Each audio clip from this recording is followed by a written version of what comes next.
முட்டைக்கோஸை வச்சு டேஸ்டியான ரோட்டுக்கடை காளான் மசாலா எப்படி செய்கிறதுன்னு பார்க்கலாங்க. 1 கப் முட்டைக்கோஸ் எடுத்திருக்கேங்க. 1 கப் அளவுக்கு மைதா, அரை கப் அளவுக்கு கார்ன்ஃப்ளவர், தேவையான அளவு மிளகாத்தூள், கரம் மசாலா, காஷ்மீரி மிளகாத்தூள், தேவையான அளவு உப்பு, இஞ்சி பூண்டு பேஸ்ட்டு 2.25 டேபிள் ஸ்பூன் அளவுக்கு சேர்த்துருக்கேங்க. நல்லா பிசைஞ்சிக்கலாம். கொஞ்சம் கொஞ்சமாக தண்ணி தெளித்து இந்த பதத்துக்கு நல்லா பிசைஞ்சிக்கணுங்க. இப்போ இந்த முட்டைக்கோஸ் பக்கோடாவை கொஞ்சம் கொஞ்சமாக எண்ணெயில் சேர்த்து பொரித்து எடுத்துக்கலாம். பொரிச்சு எடுத்த பக்கோடாவை 2 பிச்சு சேர்த்துக்கலாங்க. இப்போது காளான் மசாலா செய்கிறதுக்கு கொஞ்சமாக எண்ணெய் சேர்த்துருக்கேங்க. ஒரு பெரிய வெங்காயம் கட் பண்ணி சேர்த்துக்கிறேன்.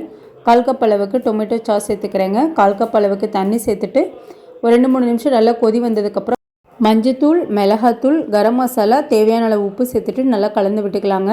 1 ஸ்பூன் கார்ன்ஃப்ளவர் மாவு எடுத்துருக்கேங்க. தண்ணி கலந்துட்டு நம்ம சாஸோடு சேர்த்து நல்லா மிக்ஸ் பண்ணி விட்டுக்கலாம். இப்போ இந்த அளவுக்கு நல்லா கொதிச்சதுக்கப்புறம் நம்ம முட்டைக்கோஸ் பக்கோடாவையும் சேர்த்துக்கலாங்க. அவ்வளோதான், டேஸ்டியான ரொட்டிக்கடை காளான் மசாலா ரெடி.